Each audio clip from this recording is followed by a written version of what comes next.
there, Buttercups. Your resident Teabelle here.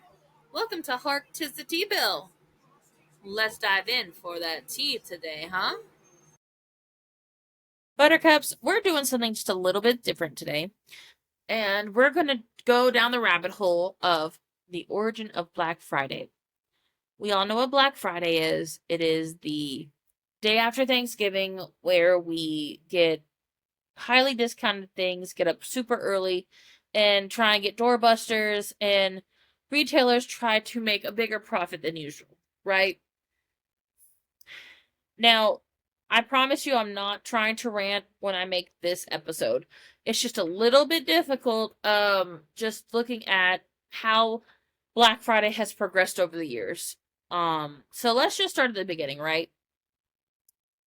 History has a darker side to it, something that we don't always acknowledge. And so this right here is 100% the same principle. It's got a few myths attached to it, okay? So you have one myth that the reason that it's called Black Friday is that they would sell the day after Thanksgiving. They would sell enslaved Americans at a discounted rate. Okay. There was also the gold selling scam that it was September 24th, 1869. Very, very ruthless Jay Gould and Jim Fisk, they were two Wall Street financiers, worked together notoriously to buy up as much as they could of the nation's gold. Now, they were hoping to drive this price sky high and sell it for astonishing profits. That didn't work out. Friday, in September the 24th, it all unraveled. That sent the stock market into freefall, and it bankrupted everybody from Wall Street barons to farmers. Okay? Now, another thing you're going to hear that got popular in the 80s is that it's a way for retailers to regain profits, right? So the story goes that after an entire year of operating at a loss or in the red, stores would supposedly earn a profit or go into the black on the day after Thanksgiving. Why?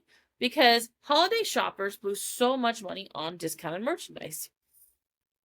Now, is this true? Probably not.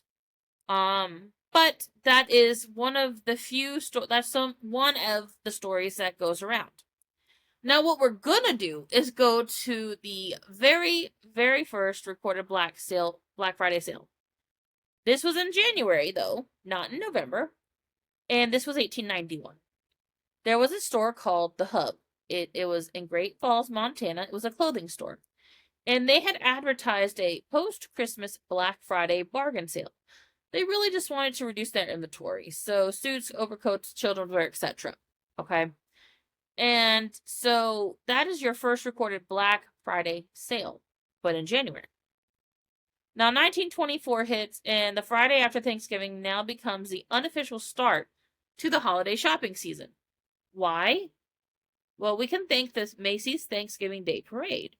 There were more than 250,000 spectators showing up for this first installment, and it ended, as it has every year since, with Santa's grand entrance.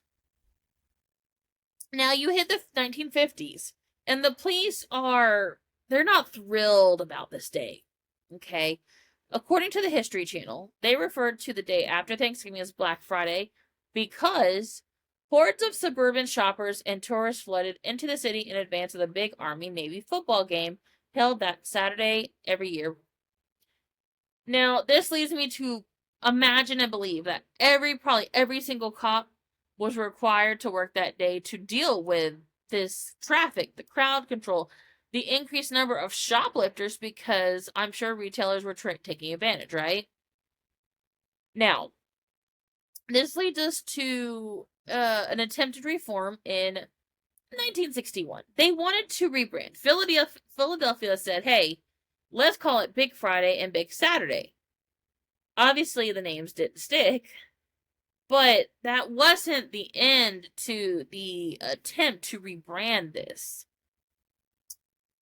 In the 1980s, this is where the tale of the black ink to reflect retail profits,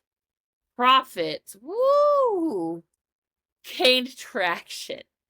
Remember how I told you that throughout the year they were running at a loss and they would have these sales to get back into the black or have profit?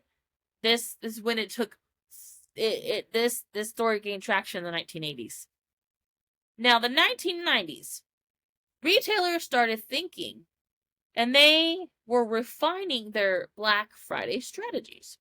What does this mean, though?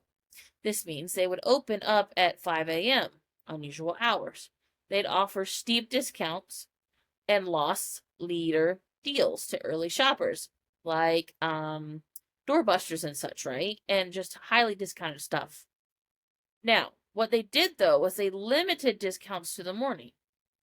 This created a buy now frenzy, almost like FOMO, fear of missing out. People would want to be up and be in lines, right?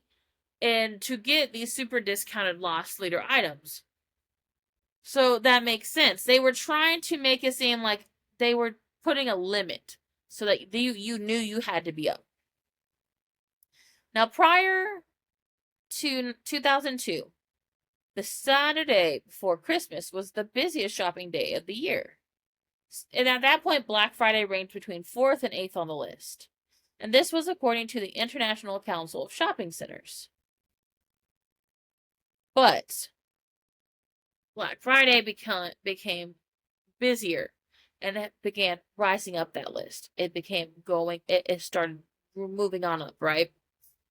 And don't forget, online shopping started becoming easier, faster, and brick and mortar places had to promote people to spend money in store.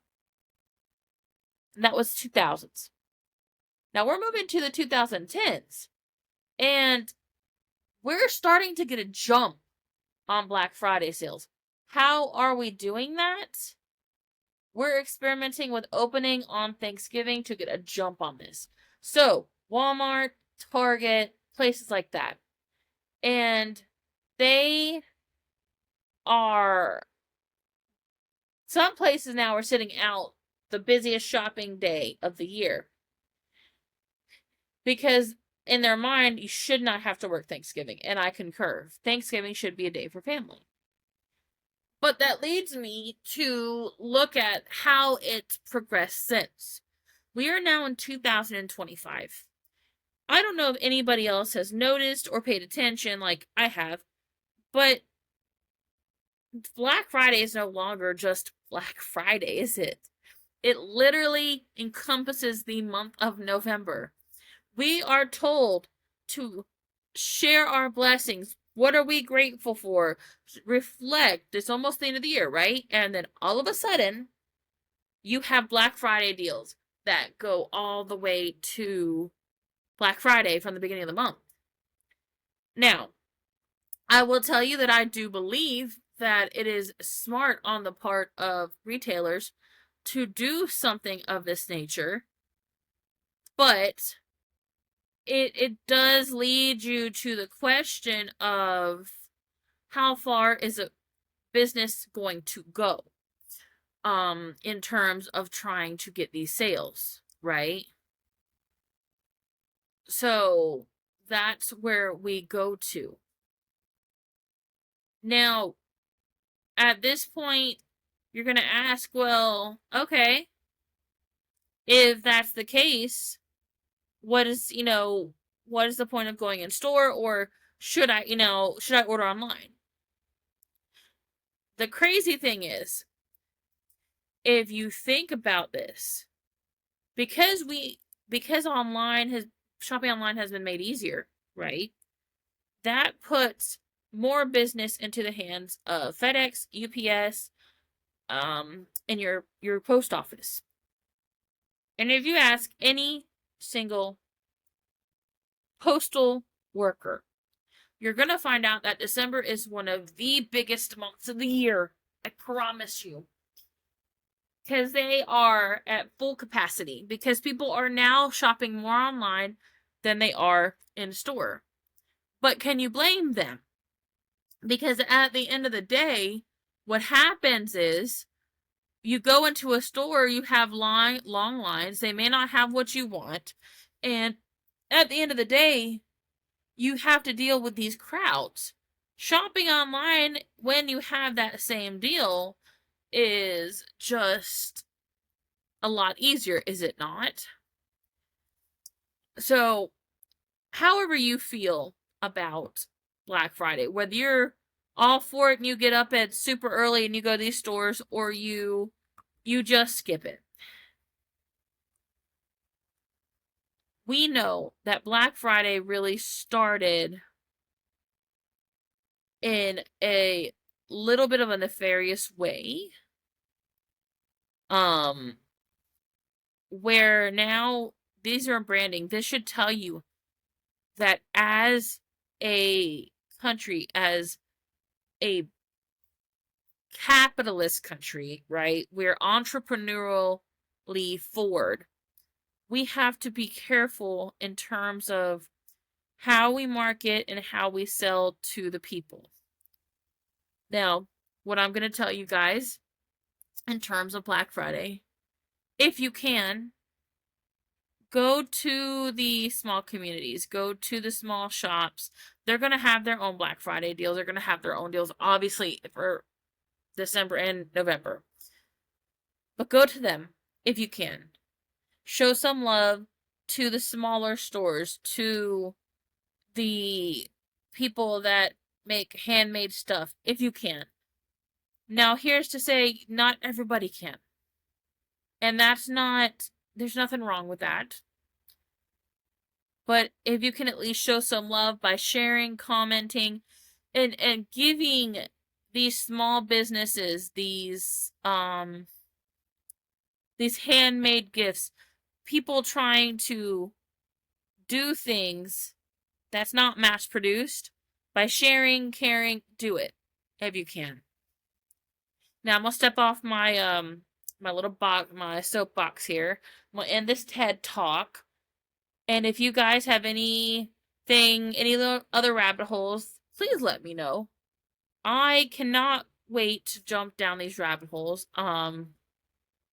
But Buttercups, I hope you enjoyed this episode as much as I did.